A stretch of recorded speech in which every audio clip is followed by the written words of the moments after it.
Full Service Radio is proudly supported and hosted by Simplecast, the easiest way for a podcast creator to publish and distribute audio on the internet. For more information, visit simplecast.com. Recorded live from the lobby of the Line Hotel in Adams Morgan, Washington, D.C. Peace, everyone, and welcome to the Edible Activist Podcast. I'm your host, Melissa L. Jones, broadcasting live from the lobby of the Line, D.C. This podcast is where dynamic people of color in the food and agricultural space share their personal food journeys, passions, and perspectives that stem from the land, all exemplifying the spirit of activism in their own edible way. Let's get started.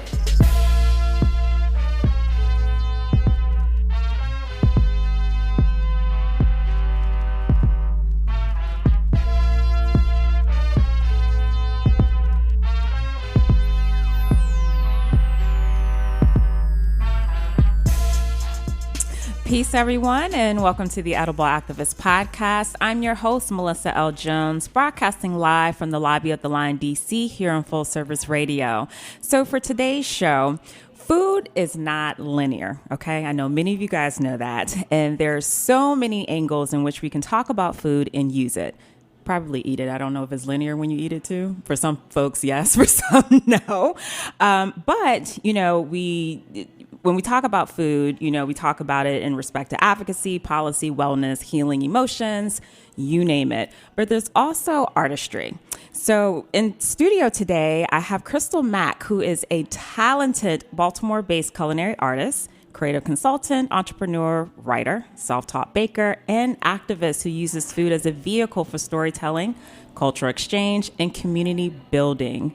She's launched multiple brands and concepts over the years, including Karma Pop, Pie Cycle, Black Market, and Black Sugar, which we'll get into just at the top of the show.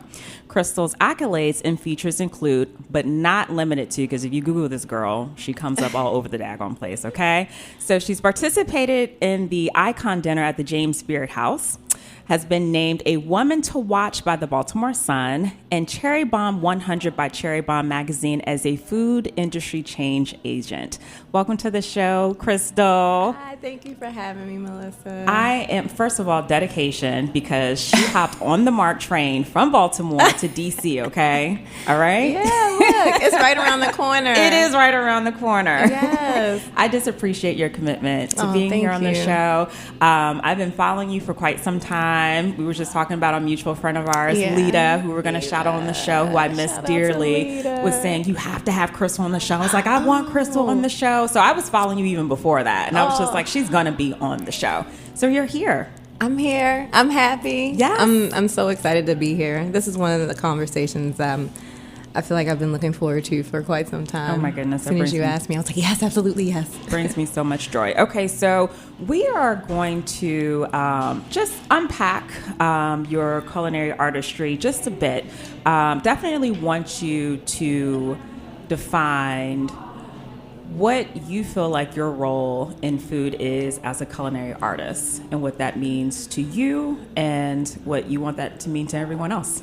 When you say that, when someone hears those words?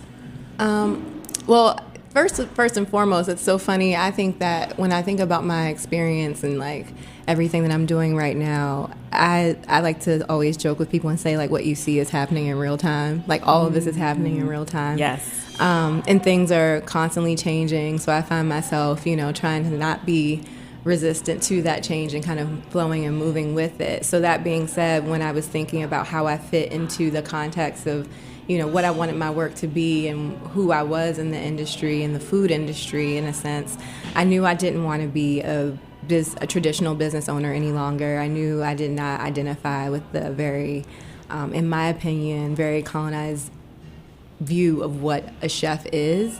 I knew I didn't want to wear the like chef hat, right? I knew I wasn't expecting myself to traditionally be in a kitchen, serving dinners, you know, every night, whatever, and curating a menu in that way. So I started to think more about using food as a tool for deeper conversations, and really having more of an experiential connection to the food that we were consuming and making ourselves think a little bit more about what we're consuming. And I started to think of using food as an art form, and then I kind of locked on to the idea of a culinary artist. But as I mentioned, everything happens in real time. So over time, the more I explore the differences of my practice and the things that I do and the communities that I connect and build with, I started to realize, actually, this is more of a social design practice. This is more of a social design practice that uses food as a tool for conversations and change. Social design being, thinking about food as a social design tool, it is one of the largest social design tools, When we think about like futurescaping and how societies are built and evolved and where people take up root and take up home, and even in the, development of DC and thinking about food access and things of that nature, I think we forget that food plays such a huge role. And if you think about change, about to hit my little Adrienne Marie Brown emergence on y'all. All right, girl. But if you think about change in fractals, like everything in a smaller scale can in a larger scale always smaller scale replicates down up to a larger scale. So everything that we see happening in a larger scale around us, it's like, wow, this is actually also happening in a very small local level. Right. So what does that look like, So for me, being in Baltimore, being a Baltimore native and seeing all of the change that's been happening, especially since the uprising, I started to see how food was playing a role and my place in that as a food maker at the time and as a business owner at the time. And that's really kind of what transformed my path with food, and my relationship to food and my relationship as a Black woman to food, as a Baltimorean to food. So yes, culinary artist, at some point I did identify as that, but I guess now, and another reason I guess it is more fluid is because I try to not fit into labels too much, because it's not really anything that I feel like labels can be restricting. But I also think that labels at the end of the day kind of do make you understand or re-examine what it is exactly you're doing, and does that fall into what would be normally perceived to be a part of that category, right? So yes, culinary artist, yes I am, but also I definitely think my work is more of like a social design practice based in food. That's awesome. Let's get into, just for a bit, because some of the stuff, like I said, you guys can Google Krystal, and you can learn a lot about Krystal online, but definitely want to just briefly touch on some of the past culinary entrepreneurial experiences that you've been a part of. So in my mind, I just see Krystal cycling across Baltimore with some pies, right? Yeah. So and I was like, whoa. So definitely want to talk about Pie Cycle and Black Market and Black Sugar, and just a bit about those entrepreneurial experiences. Absolutely. So again, all of those things, when I was thinking about my pivot from entrepreneurship to artistry, I realized that it wasn't really too much of a pivot, because all of those businesses were kind of based in community arts, which is a big thing in Baltimore. We are very much a community arts city. You are, definitely, yes. And I love it. Yes, it's very organic. It's not forced. We are definitely a people or a group of citizens that like to think, okay, how is what I'm creating benefiting the people around me as a whole, or start striking up conversation with the people around me as a whole. And the two businesses that you mentioned, Karma Pop and Pie Cycle, Karma Pop was the very first one, and that was a ice pop or popsicle business that was based on Mid-Atlantic seasonality and working with urban farms and Black-owned and minority-owned farms. So I definitely, dope. Yeah, thank you. So Super with that was actually Kickstarter backed. So with that Kickstarter, we raised a little over $7,000. Cool. Yeah, and that's how the first concept was built through Kickstarter. Got that funded. Got a tricycle to sell my ice pops off of, and I was riding around the city selling my popsicles off of the tricycle in like a good humor style fashion. And one of the backers on the Kickstarter was like, so we're just going to back you and you're only going to sell popsicles like for the summer and the spring. Like, what about the rest of the year? This is a lot of money to ask for just a couple months out of the year. And I was like, no, like I'm going to make pie and I'm going to ride around and sell them off the tricycle too. And then it's going to be called Pie Cycle.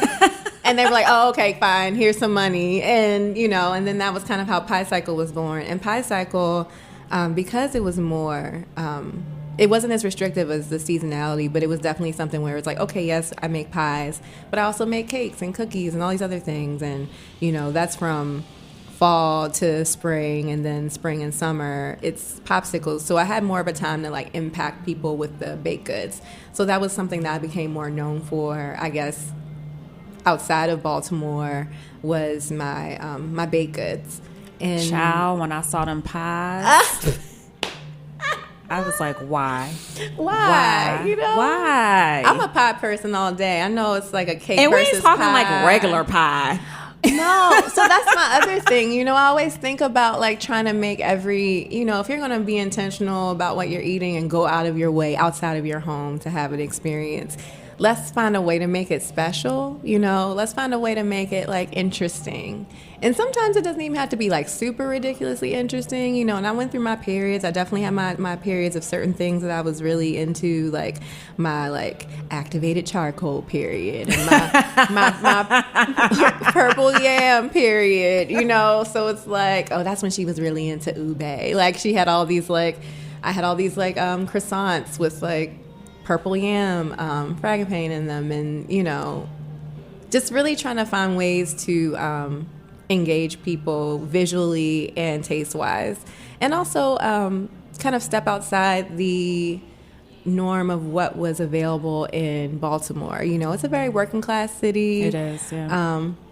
So we love, even looking at Baltimore recipes, local Baltimore recipes, a lot of them are based in like Depression era style things as well. So, which is fine. You can make that delicious too, but like we definitely like, we're like one of the places that has like those chocolate cakes with like, all you need is, there's no eggs in this cake. All you need is olive or vegetable oil and cocoa. It's like, like, yes, but I want some complexity. Like, how do I, take a spin on that? So that was usually what I was doing, just adding a little bit more interesting ingredients from around the world that I had been introduced to by friends or chosen family, or even my travels, and not like taking credit for it and being like, I made it. I discovered, right? On my travels, I discovered ube, and no one has heard of it before me. So, but yeah, just kind of engaging people in that way around food. With Karma Pop, it really got me into the farming community. Mm-hmm. I even at that point when I was doing Karma Pop, I also was doing working at Real Food Farm, which is in Clifton Park. Yep, I know exactly where it is. Yeah. So I was working there, so I got a real understanding of like urban farming or like organic farming versus inorganic farming, and composting, all those things. And I managed their mobile market. Okay. So I was like riding around with the truck and popping up with the truck with all the produce on it. So I really got to understand food access and inequality and sustainability in those ways, which really had an impact on my business. Absolutely. Absolutely. So it was more of like to me, I like to think of it as a full-on internship in a way of like responsible business ownership, but also one that had like a heavy community interest, Yeah. Well, being as though you're a Baltimore native, live in Baltimore still, a lot has changed in the city. Yes. A lot has changed where we are. Yeah. A lot has changed around the world. Yeah. Especially in cities. Definitely want an understanding. First of all, I love Baltimore. Mm-hmm. Everybody's heard me say that. I absolutely love Baltimore.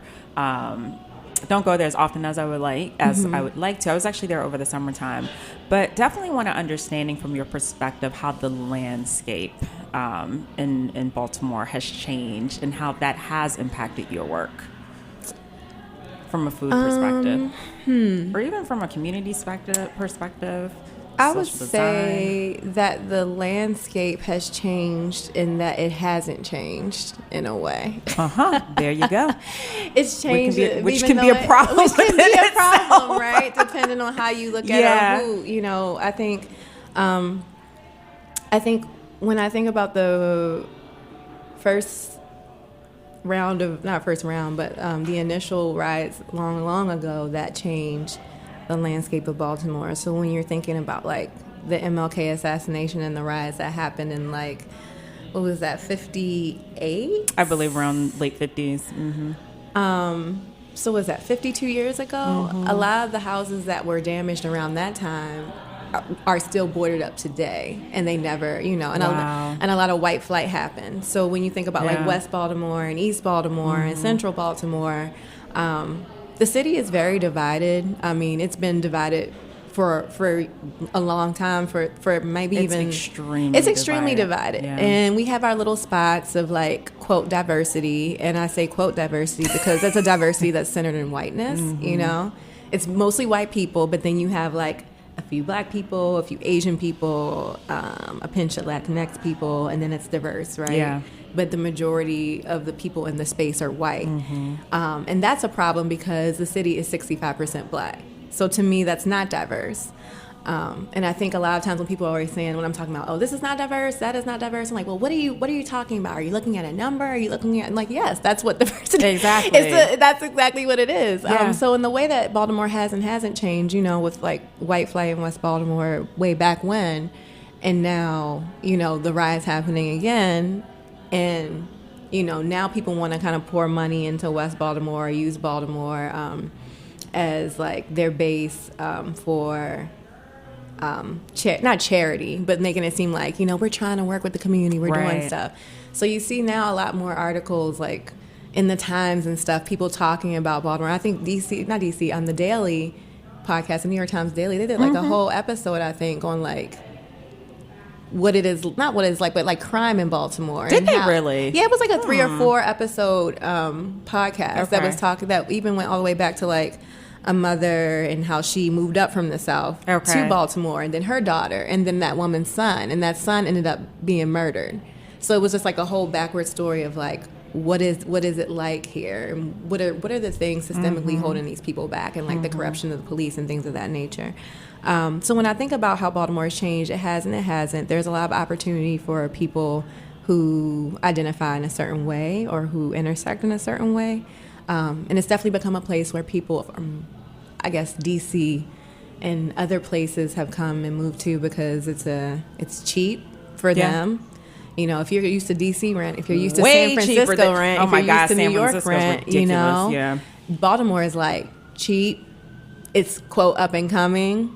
It's a hotbed of activism, so you'll look like one of your woke friends, You're the wokest. Oh, my God, you're a rebel. You're moving to Baltimore. Like, it's all of that, all of those things.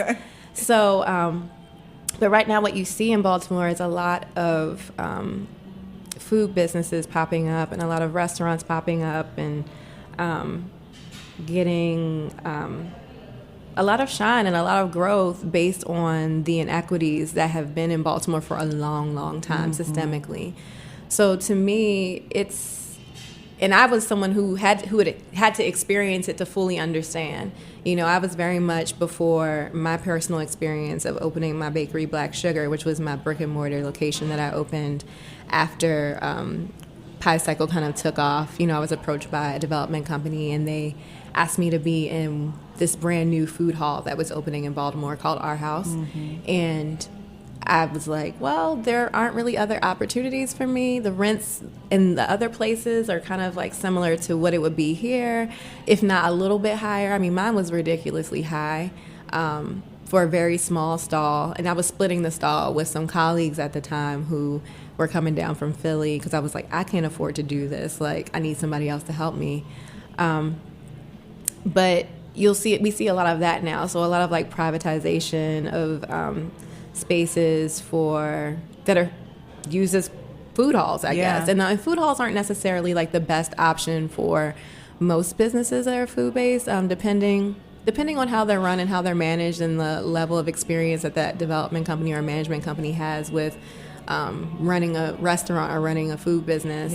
That kind of can determine the success. Also the neighborhood that it's in. And the neighborhood that I was in was is a poor white neighborhood that is slowly being bought up by that development company. So they essentially own like all of the buildings on the block, whether it's row homes across the street from Our House, which they own, or apartment buildings a block up, which they own, that have like the storefronts on the bottom of the apartment, you know. So like they own the land that the 7-Eleven is on, which is very problematic. Wow. They don't own the 7-Eleven, they own the land that the 7-Eleven is on. Man. So what does that say about, like, you know? Oh my gosh. So yeah, I mean, that's kind of what it is now. I think, again, when you're thinking about fractals and like everything that you see on a larger scale, you know, it actually starts on the smaller scale locally, and it just kind of replicates up.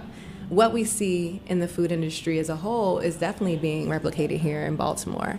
And it's interesting because I feel like I have like a front row seat to it all from my personal experience, but also just from it taking places in cities like Baltimore and Detroit, and, you know, St. Louis. You know, it's very interesting to me to just kind of watch it all unfold, and as a Black woman, see like the writing on the wall and feel like you're like Chicken Little, kind of like screaming about it, and everyone's like, "Okay, we hear you. Relax. It's just gonna happen. It is what it is."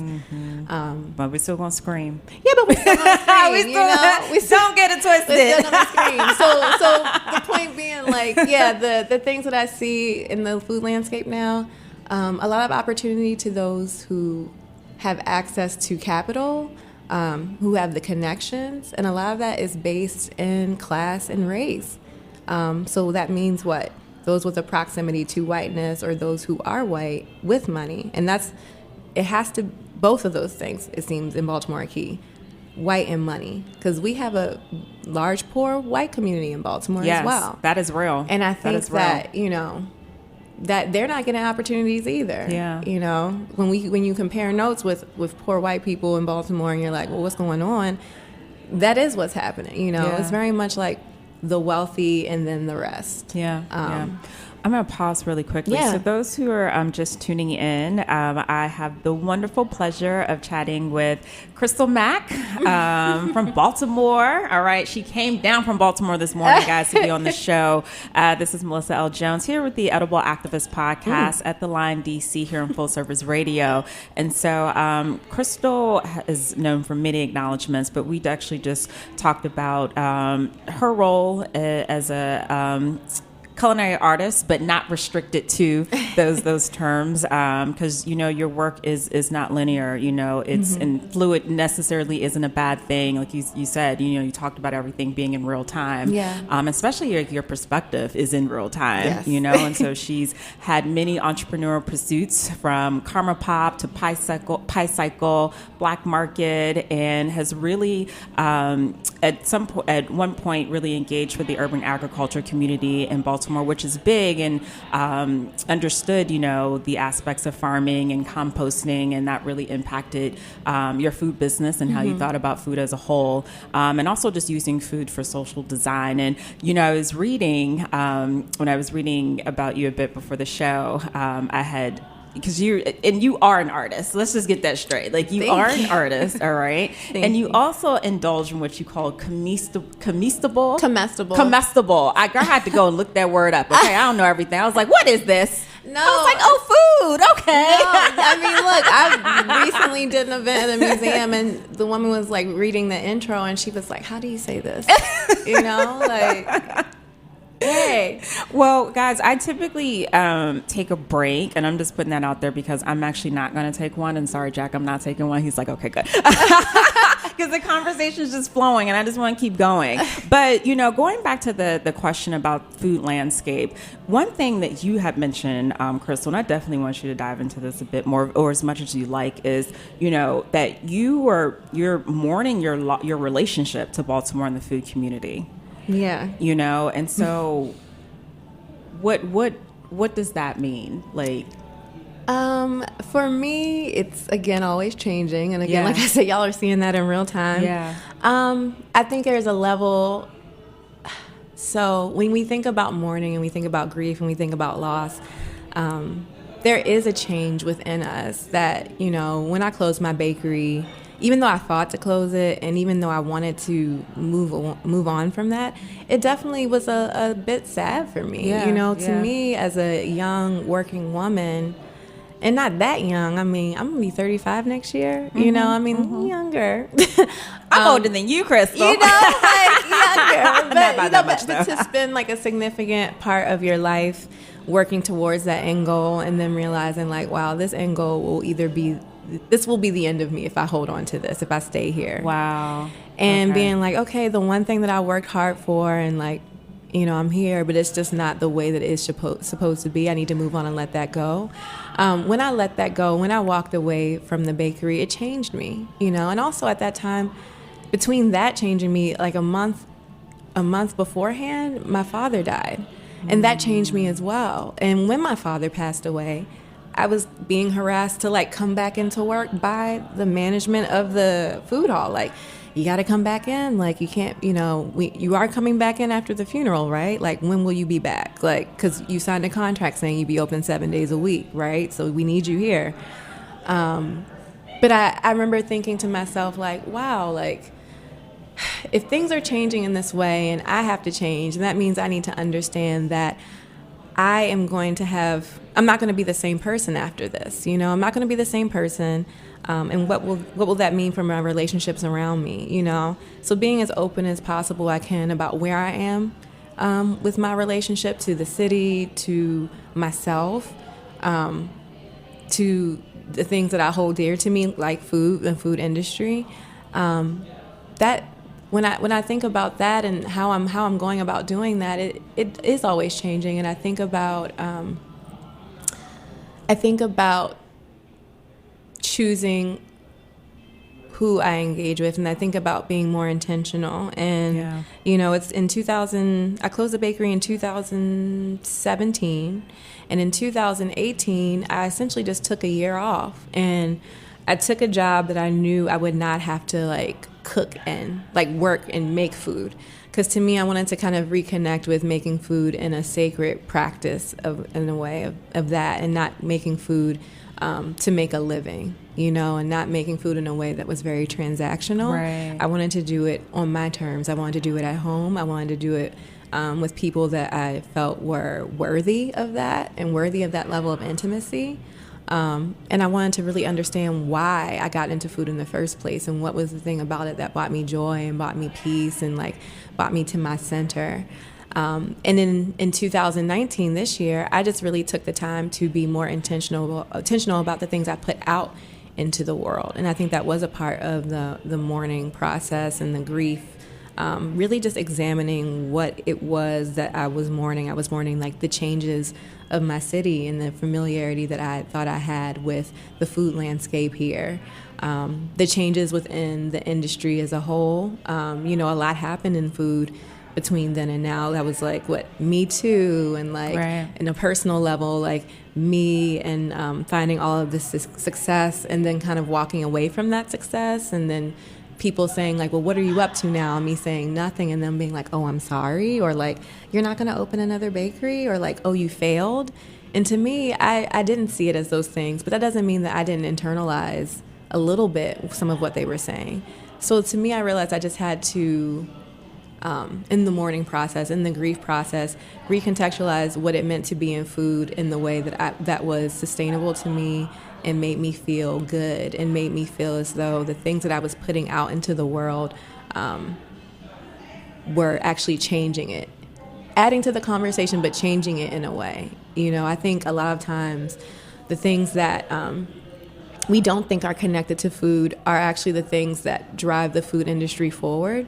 And I really tried to, in the past year, think about all of the things that intersect with my life on a day-to-day basis, and how, some of the toxicity around that, those things that I can't control, and how can I have a conversation with other people in the food industry, or maybe not even in the food industry. How can I have a conversation with people, period, about the things that I see around me that are messed up? And when I think about that, I was actually having a conversation with a colleague the other day, and we were talking about diversity of spaces. She has a wine bar, and we were having a conversation, and I was saying to her, your wine bar is very white. Your wine bar is your wine bar is very white. It's been said. It's not diverse. But then we were talking about she has another space, a restaurant, and she was saying, and the more diverse of the 3 spaces that I have is the space that has food in it. And why is that? You know, food brings people together. So to me, I just started to think about like food as a tool to bring people together and address these issues that I was mourning and I was grieving over, and understanding like I may feel alone in this, but maybe if I create work around this feeling of loneliness and this feeling of disconnection to the land, disconnection to my city, disconnection to the food community, the food industry, maybe I can find people who are like, you know what, I see what you're doing and I connect with that and that resonates with me because I'm feeling that way as well. And I recently shared online like the fact that I am in this like ongoing grieving process. And so many people like reached out to me and were like, if you want to talk, or like, I feel the same way. I've been having these feelings too. Thank you for being so vulnerable. I think that if we are more upfront and forward with how we are processing the things that we experience on a daily basis, we can allow each other to collectively heal, you know. And what does collective healing look like? I think that's the thing for me when I think about dismantling the food industry, like decolonizing it. It takes healing and it takes collective healing. And how are we kind of replicating the toxicity in ways that we don't even realize that we're doing? Because we're a bunch of toxic people trying to dismantle a system. Right. Like, to me, you're right. It's like we talk about things like in a very grassroots way when it comes to dismantling. You're so but right, Krystal. When you think about like, if you're thinking of the industry itself as like a very old building, and the foundation of that building is like supremacy and it's strong, and that's the thing that's keeping it strong. It's not necessarily going to work from the top down to like dismantle. You kind of have to dismantle from the bottom. But how do you do that? I truly don't know. I'm still working it out. And I think that's the thing that I know earlier you said activist, but I always like try to like correct people when they say that to me, because I don't think I'm an activist. I truly just think I'm an advocate. I'm a regular, everyday person that, you know, to me, I have a view of activism. Being from Baltimore, my view of activism is very different from the national view of activism, I think. I think too often in the food space, and also just in general, especially I got a front row seat of this to this, being from Baltimore around the time of the uprising, people take their identity and they use that as credentials for something that they are not doing. And I refuse to be someone that, you know, I think I'm an advocate. I don't think I'm an activist. But oftentimes I feel in this industry, in the food industry, we give people accolades for doing what they should be doing. We give them titles for doing what they should be doing. Like, this person is an activist. They are providing health insurance to their employees. It's like, what? Like, well, let's be clear. I'm not calling them activists. Right. No, not you. But no, like, I get it. I get it. Or like, oh, this person is an activist. I completely she get it. She is literally just living her life as a black woman and speaking up because these things will be harmful to her and her people in the long run. And it's like, she's an activist. And it's like, but you know what, too, when I think about, and this is coming from someone who did not have any prior experience or anything in food, right? So when I think about activism, I think it's just something internally, especially as Black people, because we've always been fighting for something, you know? And so, you know, when you hear edible activism, everybody knows to play on words, you know, you might not be standing on the front line, you know, but I mean, I completely understand. I completely get what you're saying now. It's kind of like, to me, when I think of, I literally just was talking about this book yesterday, How We Get Free. Oh, I've heard of that. Yeah, I've heard of that. Combahee River Collective. Gosh, I'm gonna butcher her name, but Someone I can share it later. About that. But to me, it's kind of just like understanding that the liberation of Black women is not just for Black. To me, so it's when I hear people like, "Oh, she's an activist," or like when I see people assign activism to a Black woman that's being vocal, and it's like, and even we just like, okay, but there's literally people out here in the streets marching, getting arrested. Like when I see people in Baltimore getting arrested, marching, doing sit-ins and stuff like that, and I'm on here making a post on Facebook or Instagram, people like, she an activist, and I'm like, y'all are really, I'm not an activist. But to me, it's like the liberation of Black women. I think the more people understand the liberation of Black women is a liberation of people, of all of us, because we are the most marginalized oftentimes, period. So to me, it's like, when I think of it in that sense, and when I think of how we affect change in the food industry. I'm happy that now we're starting to see more Black women getting the recognition that they're deserving of and getting the roles that they're deserving of. But I also understand that there's room for women like me who may not necessarily fit into the identity of chef, right? There's room for women like me not even room for women like me. I'm just an example of a woman of the long line of women who came before me. I just did a talk, or not even a talk, I just did a presentation at the Walters Art Museum called Black Women, Food, and Power. Yes, I'm so glad you brought that up. Let's talk about that. Oh my gosh. And I had Dr. Psyche Williams-Forson, author of Building Houses Out of Chicken Legs, Black Women, Food, and Power, hence the name of the conversation, come and do a presentation. I did a presentation about my work. And then I had my friend Gabrielle. She came and did a conversation about her work and what she does. And the whole point of the work was to honor this woman, Sibby Grant. She was an enslaved cook at One West, which was the home that had been renovated by the Walters Art Museum. So it was essentially her and several other slaves living and working in the house. And I wanted to create some work that honored them. So the work was programming and in the form of a conversation and presentation and artist talk, and then an installation that I created in the dining room of the home. And my whole point of creating that conversation, not only to honor Sibby, but to show people that, when we talk about, or when I talk about decolonizing the food industry and really getting to the root of what working with food originally looked like, we have a very colonized view of food and what it looks like. Like I said, I hate wearing a chef's jacket, right? It sucks to me. It's hot. I mean, I understand if I'm working in a restaurant, that's the thing that you should be wearing. But when we think about the history of that, what is that rooted in? It's rooted in French tradition. Right. And when they created those traditions, they were not thinking of Black women. That's just not even like in a racist way. That's just not what they were thinking. They were centering white men. So to me, I started to think, okay, well, like, who are the women that resonate with me deeply in their work? Like, what does that look like? That's like Verda Mae Smart Grosvenor. That's Toni Tipton Martin. That is Nozaki Shang, the author or the playwright of the playwright of For Colored Girls Who Consider Suicide. She has a cookbook. That's one of my favorite cookbooks that I'm always talking to everybody about. I'm like, do you know this cookbook? I did not know that. This cookbook? To me, all of these different women, Maya Angelou and all of her cookbooks, Leah Chase and her cookbooks. When I think about all of these women and their cookbooks, they're not on the bestseller list. They're not like the traditional, but these are the ones that, allow us to think about food as a lifestyle, food as a tool for social design. These women use food, to connect with people in their travels. That's literally what the bulk of Vibration Cooking and If I Can Cook, God Can by Nozaki Shang. That is what the core of those books are about. It's about traveling as a Black person through or even traveling through the diaspora and really connecting with the people there based on food experiences.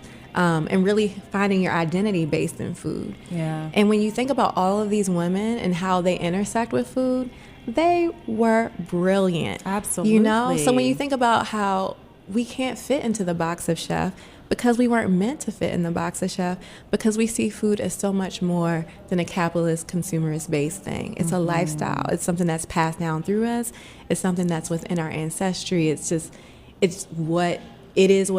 So to me, I understand that I don't necessarily need to be in a restaurant to make powerful, meaningful food experiences for people to enjoy. But I also understand that I want to live, right? Yeah. I want to survive off of the things that I create. So how do I do that in a way that is nurturing to myself and my community, but also doesn't add or further the narrative of the very colonized and the very colonized food industry that we're a part of, that doesn't acknowledge Black women in the way that they should unless they fall into the role of a restaurant chef. And if you don't fall in that role, then you're seen as a blogger, or in a reductive way, which I don't think there's anything wrong with blogging, especially as a Black woman. Of course. I think, in all the places in the world that we can have a voice is online. And I think it's important, especially when you think about Afrofuturism, and when you think about futurescaping and using like the internet and food as a tool for preservation. I think it's very important that we take up space online. Excuse me, I think it's very important that we take up space online because, in a way, when I think of everything that's ever been used to shame people that don't fall into the colonization of food, right? Like, oh, you're not a chef, you're a home cook, you're less than. Oh, you're not an actual food writer being published in a Food and Wine or New York Times or Bon App, then you're a blogger. Well, when we think about that, we have to think about the real conversation, which is access and equity, right? Hello. All of these things are controlled by a center of whiteness. Hello. Yeah. And when we think about that, and the shame that's tied to those things, why are we being shamed for, being simple little bloggers, and why are we internalizing that? I when I did that event at the Walters, and the woman was like, oh, well, I'll present you as blah, blah, blah, this, that, the other, blogger, whatever. And I was like, hold what? on now. Wait, right. But even in that, when I was like, wait a minute, blogger. But then I was like, well, girl, you do journal online, and that is called blogging. But why am I internalizing this in such a negative way? Because I understand I understand language, and I understand how language is used against us to belittle certain things that we do. And even though that wasn't her intention, it really got me thinking about how we use language and, how can I decolonize my actions so that it doesn't affect me regardless of what someone says. Like, yeah, okay, she want to call me a blogger. The reality is what I'm doing is an aspect of Afrofuturism and preservation, right? Yeah. Because that's the idea that Black people will be present in the future. Black people exist in the future. And what is the future now heavily based in? It's heavily based in the internet and online, and we're constantly being erased out of conversation. So I think it's interesting to, I think one of the things that we should be doing is embracing and making space for Black women who are creating food and doing a lot of preservation and food writing online, because we have to think about access and how that could be the only way that they have a way to get their ideas out and have a platform. Yeah. And they're building them themselves, they're building it Look themselves. At me. Yeah. You're building too much writing, but still. Right. And we know, time has proven and history has proven that when Black women do create spaces, we uplift other women. Yes, we Not do. even just Black women, we uplift everybody. Whether that's directly or they see us and they're inspired to do something. I have so many different women supporters of this platform. Yes, all races. Yeah, all exactly. races. So again, going back to the idea that the liberation of Black women is the liberation of all people. Wow. Well, I just have a few more minutes. Yeah. I'm sorry. Oh my goodness. No, you're fine, girl. You could just sit here and just drive this car. We did talk about food. That's okay, because you're coming back. You're coming back. Do you? I have one final question before we get into. Actually, I have several other final questions, but I only have time to ask one more final question. But no, the importance of language is super imperative. And one of the reasons, even more when I started this platform, I obviously did it for a number of reasons, but the biggest one is because I didn't think there was space for us to share our narratives. And now even more so, it's like I want us to be able to control those narratives. Yes. And because extraction is real. Because we've been extracted for a very, very, very, when it comes to our narratives, our, storytelling, data, have been extracted from that. Yeah. So I definitely want this to be the place where people can come back and say, no, because here is where real stories happen. Yes. Nothing is sugar-coated. Yeah. So that's extremely important. So I just wanted to touch on that. But looking at, and you guys, she's going to shout out her Instagram in just a few moments, but really quickly, you have 30 seconds for this, because looking at your work, just going on your Instagram page, looking at your stuff online, how you craft, your plates and your meals. Very intentional. did you ever feel like because you don't see that for a Black woman, Krystal, you don't see, at least I don't see it, you know? I feel like there's always this association for Black people and comfort food. You know, Black people and like we can never be associated with, you know, anything else other than comfort food or, you know, the mac and cheese and this and that and the other. Did you ever feel, because your work is very unique, did you ever feel that there was a space for you to create? Did you ever get the any remarks or anything of saying like, oh, I've never seen anything like this coming from a Black woman? Oh, Did yeah. you ever? Not even directly like that, but very underhanded, like very like slick in the way they would say those things. And no, I didn't feel like there was a space for me. And I think that's the story of my whole experience as a creative. Like I've never felt there was a space for me. I felt like I always had to make it on my own. And that was before I really got through the experiences that I got to and realized like the limitations that society sets up for you as a Black woman. Even and then I was just like, it's just hard to be a young creative, you know. I'm not really making that connection to my identity and how those things might have made it a little bit harder. Yeah. But I felt like I had to carve my own space out for myself. And again, I think there are women out there doing those things. Oh, absolutely. You know, yeah. but we just don't.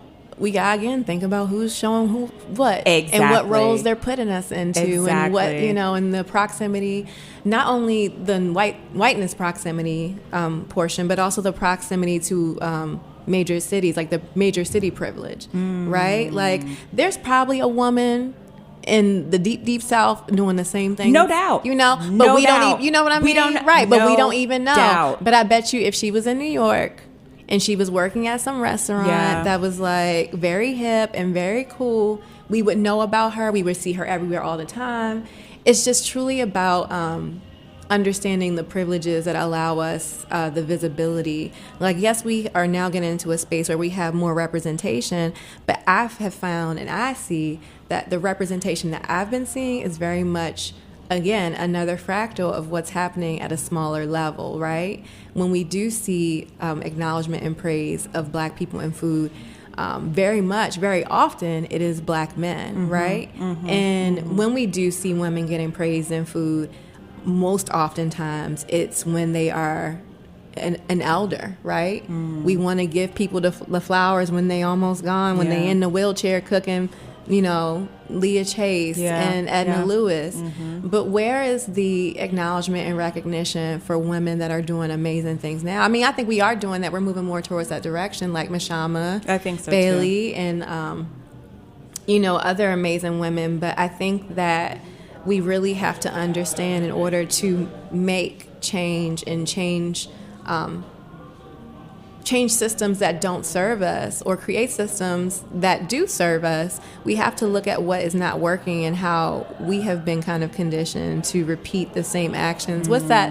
What does Audre Lorde say? The master's tools will not dismantle the master's house. Ooh. We can't keep acting like, you know, we can't keep going about social justice in the traditional sense. We do have to be more radical. And I think I'm going to slide in real quick. One person that I think is doing that has helped change me is Ashton Berry of Resistance Serve and Radical Exchange.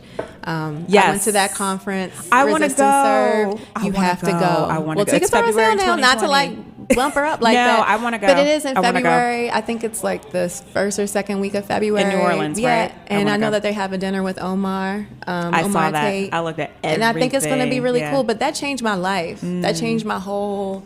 I'm telling you, this sounds real lame and like whatever, but my practice is evolving and growing, but it wouldn't be at this point evolving and growing where it is if I had not gone there. Wow. It just gave me a lot of like perspective. We went to Whitney Plantation, like, you know, we really understood how the root of hospitality was very much, especially as a Black person in the industry, was very much tied to like plantation slavery and the roles that everyone had. Of course. I have so much I have so much learning to do. I haven't Look, we're all learning together. Look, I don't even know. I don't have the answers. But we're listen, all learning together. If you are that woman in the deep South, right, and you just so happen to be listening to this podcast, or someone, DM me because I want to get Yes. to those. I want to get to those stories. And that is the goal. That is the goal. Krystal, girlfriend, thank you so much. Thank you, Melissa. This was an amazing conversation. I'm so happy. Thank you for having me. I'm pleasure. Excited. Where can they find you online? My Instagram is at Krystal C Mack. That's KRYSTALCMACK, Mack like the truck. And my design studio, my comestible design studio. Instagram. Can I come visit one day? Yeah, it's in my house. It's a 105-year-old house in Reservoir Hill. Yeah, come on over. But it's at absence.of. That is that Instagram account. So, yeah, you can find me online there. Okay, I got to do this real quick before Jack really boots me out. Okay, so we're going to do a rapid fire, right? So, Krystal, what is your favorite veggie? Ooh, it changes. But right now, in real time. Celery. I know everything in real time, y'all. Celery. Favorite fruit?